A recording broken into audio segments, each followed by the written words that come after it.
Hello दोस्तों, भारत के second highest award Padma Vibhushan और third highest award Padma Bhushan पाने वाले व्यक्ति सर रतन टाटा, जो एक बिजनेसमैन, इंडस्ट्रियलिस्ट होने के साथ साथ फिलेंथ्रोपिस्ट भी हैं और करोड़ों इंडियंस के इमोशन और इंस्पिरेशन भी हैं, जिन्होंने होटल में बर्तन साफ करने से अपनी लाइफ की जर्नी शुरू की और आज पूरी दुनिया में 100 से भी ज्यादा देशों में 100 से भी ज्यादा कंपनी को सक्सेसफुली रन कर रहे हैं। दोस्तों, जहां इंडिया में 100 में से 95% स्टार्टअप अगले 10 साल में फेल हो जाते हैं और सिर्फ 0.01% स्टार्टअप अगले 100 साल तक चल पाते हैं, वहीं टाटा ग्रुप पिछले 150 सालों से सक्सेसफुली रन कर रही है और हर दिन एक नई सक्सेस को हासिल कर रही है। आपको ये बात जानकर काफी ज्यादा प्राउड फील होगा कि जितनी टाटा टीसीएस की स्टॉक एक्सचेंज वैल्यू है, उतनी पूरे पाकिस्तान की स्टॉक एक्सचेंज वैल्यू है, जिसका मतलब आप भली भांति समझ सकते हो।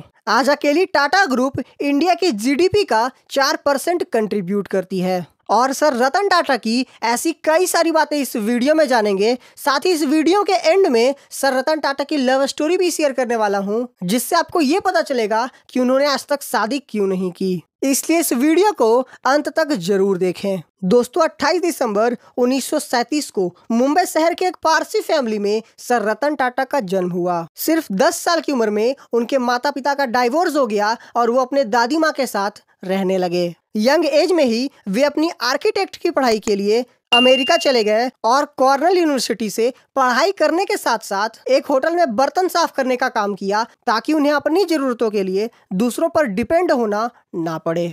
1962 में वे अपनी डिग्री कंप्लीट कर इंडिया वापस आए, जहां उन्होंने टाटा स्टील जमशेदपुर में अपनी नौकरी पाई। सर रतन टाटा की काबिलियत को परखने के लिए 1971 में नेल्को कंपनी दी गई, जो काफी लंबे समय से मार्केट में स्ट्रगल कर रही थी और सिर्फ 1 साल में उन्होंने नेल्को कंपनी के शेयर को 2% से 20% तक ले गए। लेकिन उस टाइम देश में इमरजेंसी लग गई, जिसके बाद नेल्को कंपनी का शेयर लगातार डाउन होता गया और फाइनली नेल्को कंपनी बंद कर दी गई। दोस्तों, ये थी सर रतन टाटा की लाइफ की सबसे पहली फेलियर। उधर टाटा ग्रुप ने सर रतन टाटा की काबिलियत देखकर 1991 में टाटा ग्रुप का चेयरमैन बना दिया, जिसके बाद टाटा ग्रुप का बिजनेस काफी तेजी से बढ़ने लगा और आज हमारे आसपास हर दिन टाटा का कोई ना कोई ब्रांड तो दिख ही जाता है। जब हम बाई रोड ट्रैवल करते हैं तो Tata Motors, by flight travel करते हैं तो विस्तारा और एयर इंडिया, होटल में इंडिया की टॉप होटल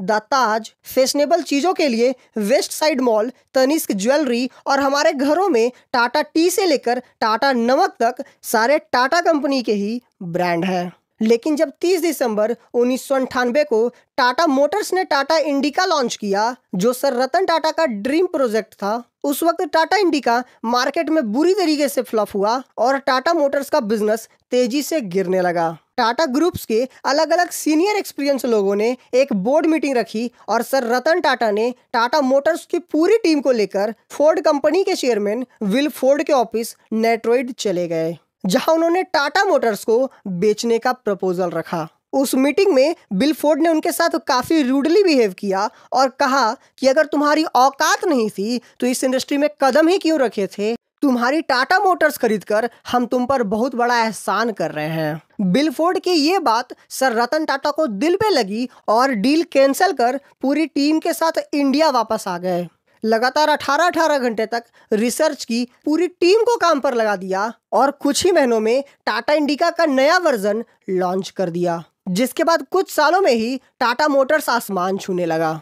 दोस्तों, सर रतन टाटा एक ऐसे व्यक्ति हैं जिन्हें आप जितना परेशान करोगे, जितना चैलेंज करोगे, वो उतने ही ज्यादा ग्रो करते हैं।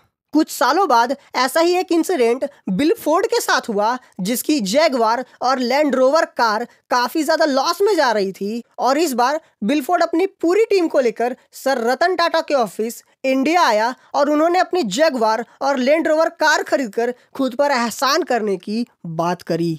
जो बंदा आज से कुछ साल पहले हम तुम पर एहसान करने की बात कर रहा था, वही बंदा उस मीटिंग के अंदर आप हम पर एहसान कर दो ये बात बोल रहा था। दोस्तों, सर रतन टाटा अगर चाहते तो उस मीटिंग में ही करारा जवाब दे सकते थे, लेकिन उन्होंने बिना कुछ बोले बड़े ही रिस्पेक्टेड तरीके से बिल फोर्ड की लैंड रोवर और जैगवार को खरीद लिया। और आज ये दोनों ब्रांड इंडिया की लग्जरी कारों में से एक मानी जाती है। दोस्तों, इसलिए कहा जाता है कि सक्सेस से बड़ा और कोई भी रिवेंज नहीं होता। अगर आज आपको कोई बुरा भला कहता है, आपकी बेइज्जती करता है, तो तुरंत मुंह पे जवाब देने से बढ़िया है अपनी सक्सेस को हासिल करो और आपकी सक्सेस से उसके गालों पे एक जोर का तमाचा लग जाएगा। इस इंसिडेंट के बाद टाटा ग्रुप ने सन 2000 में टेटली, 2004 में डेवो, 2007 में कोरस नाम की कंपनी खरीदी और 2008 में हर मिडिल क्लास का कार का सपना पूरा करने के लिए सिर्फ 1 लाख में मिलने वाली कार टाटा नैनो बनाई, जो मार्केट में काफी सक्सेसफुल भी साबित हुआ और जिससे लाखों लोगों का कार का सपना भी पूरा हो गया। दोस्तों, आपको 26/11 का अटैक तो याद ही होगा, जब होटल ताज में अटैक के दौरान काफी वर्कर्स, गेस्ट, पुलिस ऑफिसर और छोटे छोटे दुकान वालों का काफी ज्यादा नुकसान हुआ और कुछ लोगों की जान तक चली गई थी। उस वक्त सर रतन टाटा ने एक एक फैमिली को लाखों रुपए पैसे भी दिए और उनके फैमिली की पूरी पढ़ाई और मेडिसिन तक के खर्चे आज भी दे रहे हैं। दोस्तों, सिर्फ इतना ही नहीं, सर रतन टाटा आज अपनी प्रॉफिट का 66% भाग ट्रस्ट में दान कर देते हैं, जिससे गरीब लोगों को अलग अलग तरीके से सपोर्ट मिल सके। सर रतन टाटा सिर्फ इंडिया के लिए ही नहीं बल्कि दूसरे देशों को काफी ज्यादा हेल्प भी किए हैं। इसलिए अभी रिसेंटली ही 25 अप्रैल 2023 को उन्हें ऑस्ट्रेलियास्ट हाईएस्ट सिविलियन ऑनर का भी अवार्ड दिया गया। दोस्तों, ये है भारत के भारत रत्न सर रतन टाटा, जिनके ऊपर हमें काफी ज्यादा प्राउड होना चाहिए। दोस्तों, ये अपनी जुबान के इतने पक्के हैं कि जब अमेरिका में उन्हें एक अमेरिकन गर्ल से प्यार हो गया था और उन्होंने शादी करने की डिसाइड कर ली थी और उस वक्त उनके दादी माँ का तबीयत काफी ज्यादा खराब हो गया और उन्हें अर्जेंटली इंडिया वापस लौटना पड़ा। उस अमेरिकन गर्ल ने इंडिया आने का वादा किया था, लेकिन इंडो चाइना के वॉर के कारण वो इंडिया नहीं आ पाई और कुछ टाइम बाद उस गर्ल के पेरेंट्स ने उनकी शादी कहीं और कर दी। और जब ये बात सर रतन टाटा को पता चली तो उन्हें काफी ज्यादा बुरा फील हुआ, क्योंकि सर रतन टाटा ने उस अमेरिकन गर्ल से शादी करने का वादा किया था, इसलिए उन्होंने आज तक किसी दूसरी लड़की से शादी तक नहीं की। दोस्तों, अगर आप सर रतन टाटा के ऐसे और किस्से जानना चाहते हो तो नीचे कमेंट करके जरूर बताएं। सर रतन टाटा के लिए 1 लाइक तो बनता है। कमेंट कर इस वीडियो के बारे में अपनी राय बता सकते हैं। शेयर कर दे इस वीडियो को अपने सारे दोस्तों के साथ भी और सब्सक्राइब कर ले मेरे चैनल को ऐसे ही मोटिवेशनल, अनटोल्ड स्टोरीज और बुक समरी वीडियोस के लिए। तो मिलते हैं आपसे एक नए वीडियो में कुछ नए टॉपिक को लेकर, और इस वीडियो को कंप्लीट देखने के लिए आपका दिल से धन्यवाद।